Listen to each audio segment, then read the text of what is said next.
di SMA Podcast kali ini, aku Zahira Intan Azhara akan membawakan sebuah topik yang sangat berbeda dari sebelumnya. Apakah topik kita hari ini? Yaitu integritas muda Indonesia Jaya membangun generasi muda anti korupsi dari sekolah. Oke teman-teman, di sini aku bersama narasumber yang cukup hebat. Tentunya kalian pasti tahu siapa narasumber kita hari ini, yaitu Pak Farhan. Halo Farhan, selamat pagi. Selamat pagi Zahira. Boleh dong memperkenalkan diri Pak Farhan. Mungkin teman-teman ada yang belum tahu siapa Pak Farhan ini. Baik, terima kasih. Perkenalkan, saya Ahmad Farhan, Wakil Kepala Sekolah Bidang Kesiswaan di SMA Negeri 1 Mojo 8.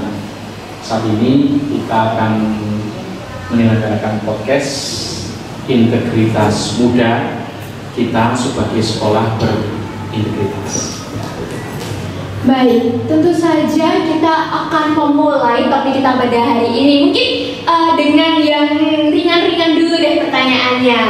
Oke, Pak Farhan sudah siap nih menjawab pertanyaan saya?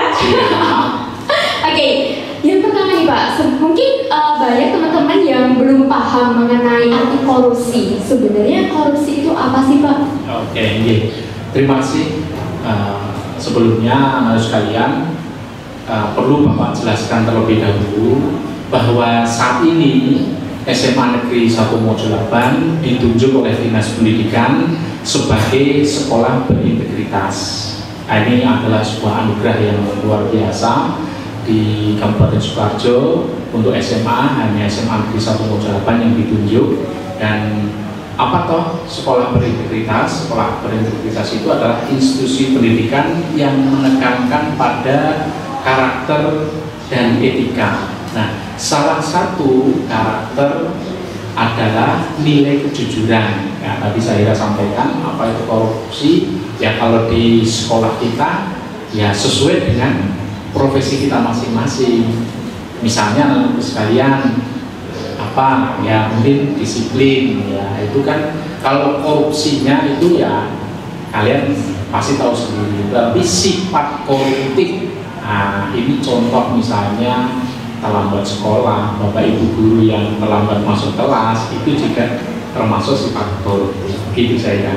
Oke, nah teman-teman, jadi korupsi itu sangat penting banget buat kita ketahui apa artinya. Nah, lalu dengan sesuai dengan topik ini Pak, sekolah berintegritas. Nah, sebenarnya sekolah berintegritas itu apa sih Pak, dan apakah ini penting untuk dalam satuan pendidikan kita? Saat ini kita menjadi sekolah berintegritas. Tadi saya sampaikan, sekolah berintegritas itu adalah sekolah yang menekankan pada pengembangan karakter dan etika.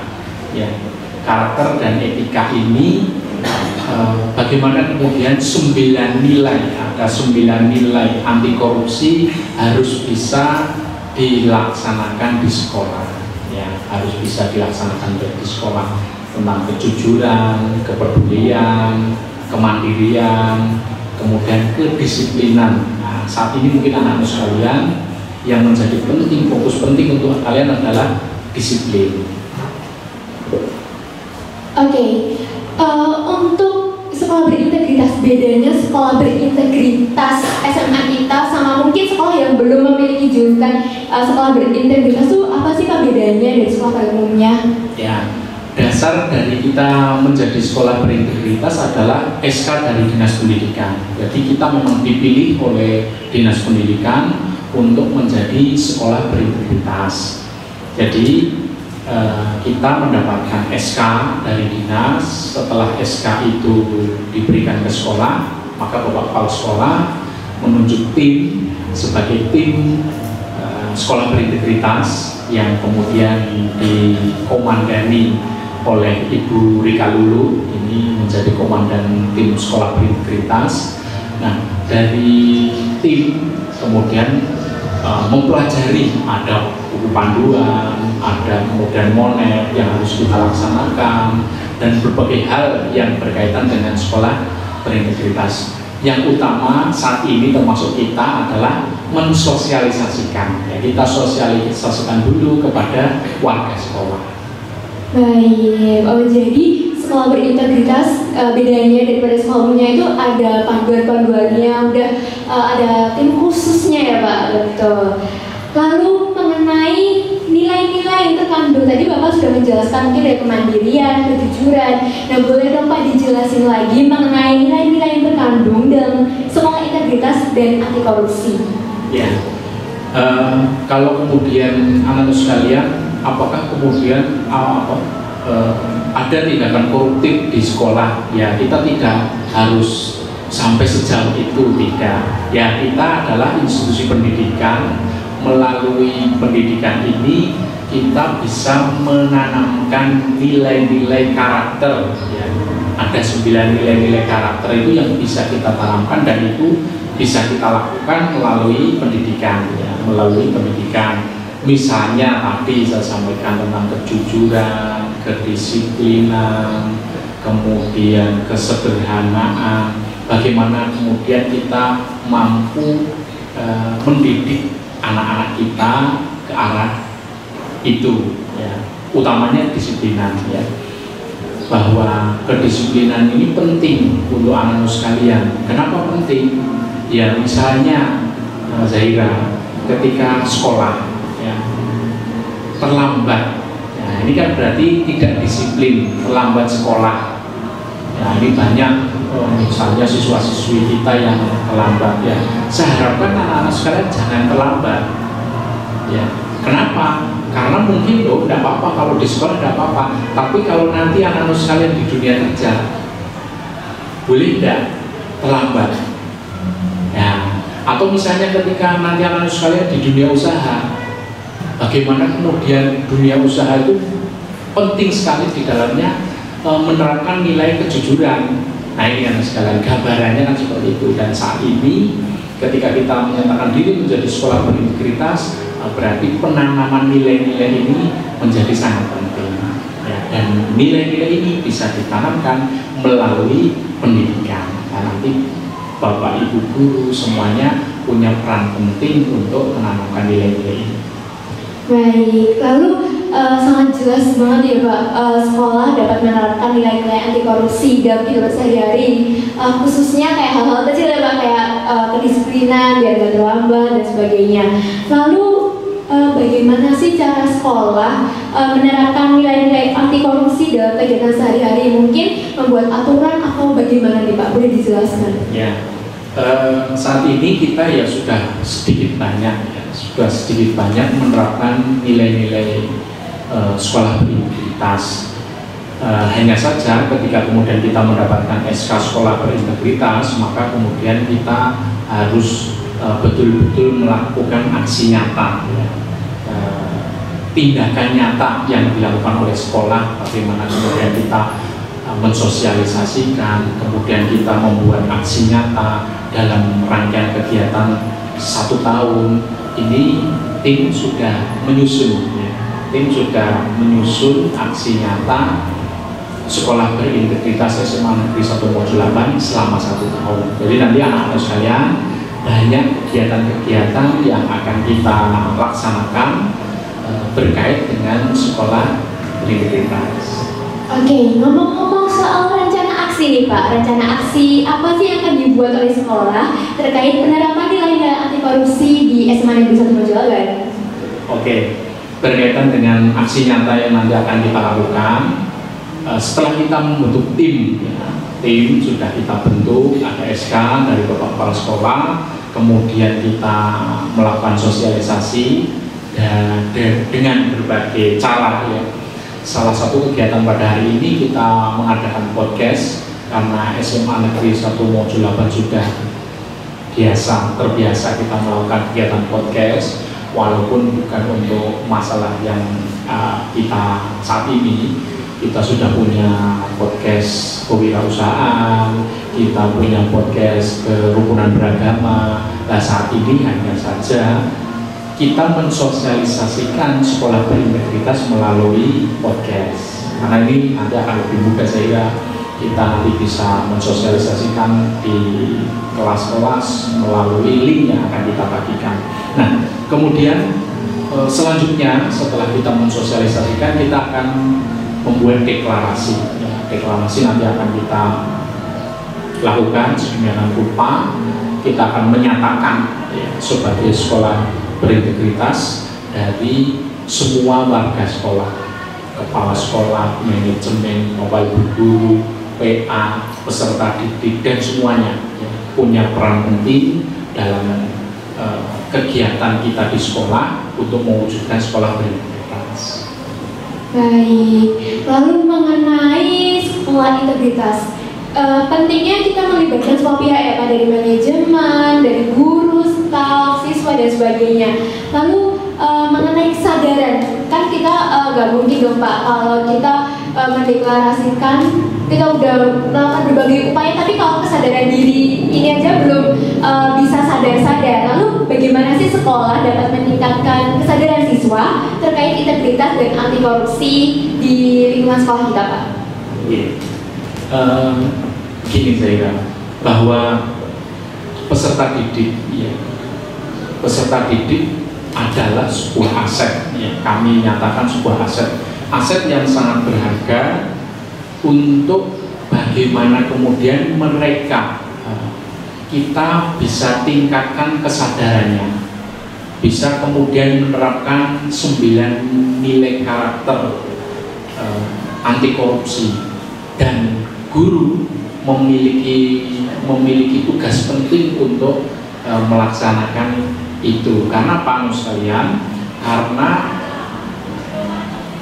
melalui pendidikan ini sebagai usaha sadar, dan kita juga tidak hanya melibatkan tidak hanya peran Bapak Ibu guru, kita juga nanti akan berkolaborasi dengan wali murid. Jadi Bapak Ibu peserta didik di rumah juga punya peran penting dalam usaha sadar bagaimana kemudian transformasi pendidikan nilai-nilai anti korupsi ini bisa dilaksanakan. Baik, mengenai pertanyaan tadi ya Pak, yang meningkatkan kesadaran, saya tuh banyak melihat kasus-kasus di media sosial itu korupsi itu terjadi dimanapun, entah di sekolah, rumah atau sebagainya. Mungkin kita topiknya di sekolah nih Pak, di berbagai media sosial. Saya tuh pernah nemuin nih Pak, ada bendahara dalam lingkup mungkin kelas ataupun kepanitiaan ataupun organisasi itu mungkin melakukan korupsi, walaupun nggak seberapa, tapi kan namanya korupsi ya Pak. Nah, menurut Bapak itu bagaimana tanggapan dan apa sih sanksi-sanksi yang dilakukan oleh pihak sekolah maupun dari pihak lainnya? Ya, terima kasih. Ini mungkin untuk kasus secara kasus. Alhamdulillah kalau di sekolah kita belum ada indikasi yang mengarah ke hal-hal tersebut. Karena kita juga selama ini sudah komit dari manajemen sekolah, bahkan kepala sekolah juga sangat transparan dan akuntabel bagaimana kemudian manajemen mengelola keuangan sekolah dari dana BOS dan BUP yang kita terima. Berkaitan dengan untuk organisasi misalnya, memang penting transformasi nilai ini juga melalui ekskul, dari berbagai kegiatan ekskul yang ada, OSIS, ROHIS, Dewan Ambalan, dan berbagai ekskul yang ada di sekolah kita, itu kita sudah terbiasa membuat laporan. Nah, setidaknya kalau kemudian organisasi itu mampu membuat laporan pertanggungjawaban, maka kita bisa melihat indikasi apakah organisasi tersebut transparan atau tidak. Kalau kemudian tidak transparan, berarti mengindikasikan organisasi tersebut bermasalah, entah personalnya atau entah organisasinya. Nah ini, selama ini di sekolah kita tidak ada masalah seperti itu. Semuanya OSIS, ROHIS, Dewan Ambalan, bahkan mungkin di kepengurusan di kelas, di kelas mungkin ada ketua kelas, ada bendahara, ada sekretaris. Kalaupun mereka menggunakan, ada misalnya di sana ada uang yang mereka gunakan, mereka harus mencatat dari mana sumbernya dan untuk apa dipergunakan. Nah itu adalah kunci dari transparansi. Nah, kalau kemudian sudah betul antara pemasukan dan pengeluaran, berarti oh ya nggak ada indikasi untuk tindakan-tindakan korupsi. Baik, lalu bagaimana sih Pak cara mengukur keberhasilan penerapan nilai-nilai anti korupsi di sekolah ini? Oke. Kalau kita sebenarnya tim dan kita sebenarnya di kesiswaan kita tidak muluk-muluk, ya, tidak usah muluk-muluk bagaimana kemudian sekolah kita harus seperti ini tidak. Ya, kita tadi bagaimana kita membumikan 9 nilai-nilai sikap anti koruptif, dan kemudian kita bisa menerapkan kepada peserta didik kita dari hal-hal kecil, misalnya kejujuran. Ya. Kalau kemudian anak-anak sekalian sudah paham apa itu kejujuran, apa itu manfaat dari kejujuran, apa itu kemudian kontrol diri yang harus dilakukan berkaitan dengan kejujuran, itu sudah sangat bagus sekali. Pun demikian dengan tadi kedisiplinan. Kalau kedisiplinan misalnya anak-anak sudah disiplin, bisa berangkat sekolah tidak terlambat, nah itu berarti sudah bagus sekali. Ya, itu ukurannya berarti kan mereka tidak terlambat. Ya. Nah kalau di sekolah, ya apalagi kita Zahira saat ini kita sudah menyatakan diri menjadi sekolah ramah anak. Kita juga sekolah penggerak, kita juga sekolah Adipang Astuti. Nah kemudian saat ini kita menjadi sekolah berintegritas. Nah kalau kemudian anak-anak kita sudah melakukan kedisiplinan, mereka benar-benar sudah dari dalam dirinya melakukan disiplin, insya Allah sekalian, nanti kalian ketika terjun di masyarakat, di dunia kerja, dengan karakter-karakter tersebut, kalian menjadi orang yang luar biasa. Lalu nih Pak, pasti dalam suatu masalah kita diberi masalah itu pasti ada tantangannya nih Pak. Nah, lalu tantangan yang dihadapi dalam penerapan nilai-nilai itu apa aja sih Pak? Ya, betul sekali Zahira. Tentu kita punya tantangan. Selama ini saya di kesiswaan, tantangan kami bagaimana kemudian kita menerapkan nilai-nilai disiplin saja itu ya sulit. Kenapa sulit? Ya karena anak-anak sekarang itu kelihatan itu abai, ya terus telat terapopo, rati hukum. Nah, permasalahannya itu kalau kemudian mereka berpikir oh tidak masalah telat terapopo, oh yo rati hukum, paling yo dicatat terapopo. Nah itu keliru sebenarnya.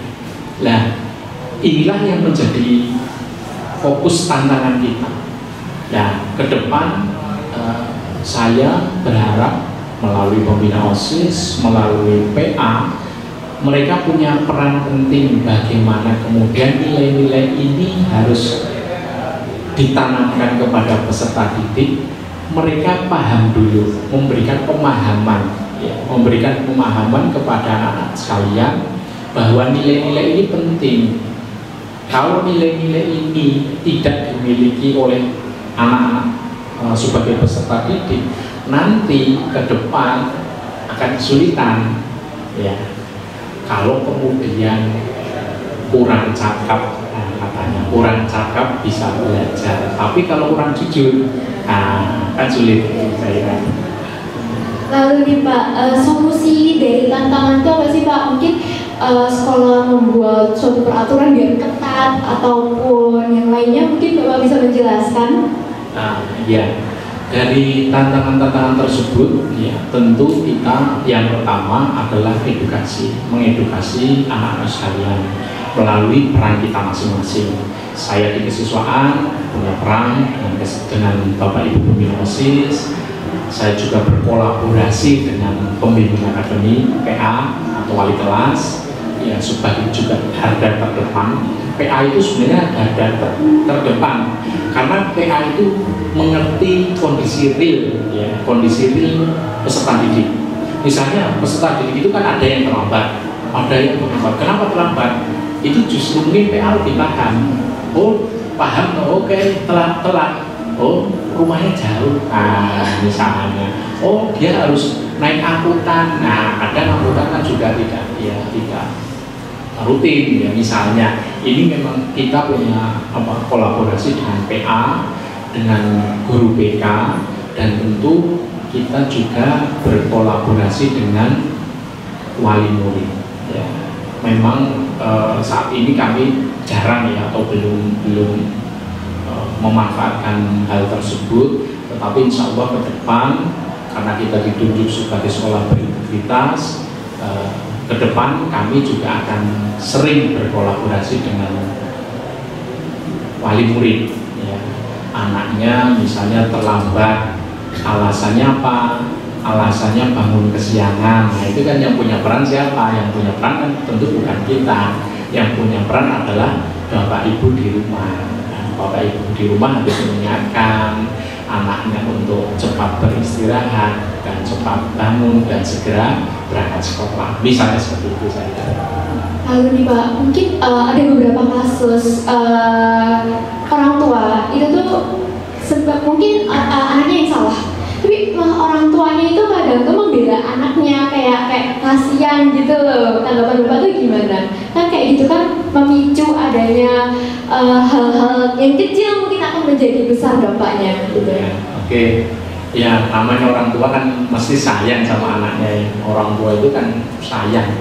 Dan kemudian orang tua itu kadang juga berpikir bahwa anak-anak mereka itu masih kecil, padahal kan anak-anak mereka itu kan sudah SMA. Ini sudah semuanya anak-anak sekalian kan sudah perwakilan kelas yang datang pada saat ini adalah sudah dewasa, dikategorikan sebagai orang dewasa. Tapi kan kadang-kadang orang tua mesake cilik ya, masih anak-anak ya, kadang-kadang ada nakal-nakal dikit, kadang-kadang digugah mesake ngantuk dan sebagainya. Tetapi tanggung jawab ya, rasa tanggung jawab itu juga harus ditanamkan kepada anak-anak. Kemudian yang lain, kerja keras ya. Kerja keras juga ini juga perlu ditanamkan kepada anak-anak. Ketika kemudian orang tua sudah mampu memberikan nilai tersebut kepada anak-anaknya, bagaimanapun dia nanti, dia akan bertanggung jawab. Walaupun dia salah, walaupun dia keliru, walaupun dia melakukan hal-hal yang kemudian di luar batas, di luar kontrol, kalau kemudian mereka punya rasa tanggung jawab, dia akan mempertanggungjawabkan. Gitu. Baik Pak, Pak Farhan, mungkin Pak Farhan pernah mendengar kasus-kasus kecil kayak ketika siswa tuh jajan di kantin, belinya berapa, yang bayarnya tuh berapa, kan termasuk anti korupsi juga ya Pak. Ini gimana nih tanggapan dari Pak Farhan nih? Ya ini berarti kan tidak jujur ya, tidak jujur. Padahal kalau sekolah berintegritas ini bisa kemudian juga mengembangkan kantin kejujuran. Nah, kalau kemudian ada petugasnya, ada pelayannya, kalian tidak jujur, apalagi kalau kantin kejujuran itu tidak ada pelayannya, nah, dia mengambil sendiri, dia kemudian membayar sendiri, kemudian kalaupun uangnya besar dia mengambil kembaliannya. Nah, ini penanaman nilai-nilai kejujuran memang harus sedini mungkin ya, sedini mungkin ditanamkan, dan juga harus melibatkan semua pihak ya. Orang tua di rumah punya peran, bapak ibu guru di sekolah juga punya peran. Nah, bagaimana kemudian nilai disiplin ini kita harus pahamkan ya. Kita harus pahamkan kepada mereka. Anak-anak harus ngerti apa itu kemudian jujur itu seperti apa kemudian manfaat kejujuran ya. Kalau anak-anak sekalian sudah memahami itu, insya Allah tidak akan seperti itu. Maksud dia ambil gorengan 5, akunnya 1, nah apa enggak kasihan kan gitu, apa enggak kasihan sama ibu kantin, padahal ibu kantin sudah dari pagi belanja, masak, kemudian kalian ambil gorengan 5, akhirnya cuma 1, ya ini kan oh benda kasihan. Nah ini kan kalau kemudian mau berpikir seperti itu manfaat dari kejujuran gitu. Sebelum untuk menutup bincang-bincang pada pagi hari ini, boleh dong Bapak menyampaikan kepada siswa-siswi khususnya SMA Negeri 1 Mojoaban tentang pentingnya pendidikan anti korupsi. Boleh Pak disampaikan pesannya? Terima kasih Zahira, anak-anak sekalian. Alhamdulillah saat ini kita sudah mendapatkan tugas, kita mendapatkan SK dari Dinas Pendidikan menjadi sekolah berintegritas. Kemudian sekolah berintegritas itu harus mampu menerapkan 9 nilai-nilai karakter anti korupsi. Kemudian ada panduan, ya. Kemudian ada monet yang di dalamnya sudah tercantum berbagai instrumen yang harus kita laksanakan dalam proses kegiatan belajar mengajar dalam 1 tahun. Di situ juga sudah ada peran kepala sekolah, peran bapak ibu guru, peran peserta didik dalam menyelenggarakan sekolah berintegritas. Saya yakin SMA Negeri 1 Mojoaban mampu menjadi sekolah berintegritas, apalagi di tim kita, tim sekolah berintegritas sudah terdapat bapak ibu guru yang sangat mumpuni untuk menyelenggarakan sekolah berintegritas. Dan kemudian selama ini kita juga insya Allah kurang lebih sudah melaksanakan poin-poin tersebut, ya. Semuanya dari instrumen, dari indikator yang sudah ada, kita sudah melaksanakan hal-hal tersebut dan kita mampu dan insya Allah banyak hal yang nanti akan kita laksanakan sebagai aksi nyata juga akan berjalan dengan lancar. Dan mari kita semuanya anak sekalian, dari peran kita masing-masing, bapak ibu guru, PA, manajemen, anak-anak, yang kemudian juga pengurus organisasi, semuanya punya peran penting dalam rangka untuk mewujudkan sekolah berintegritas.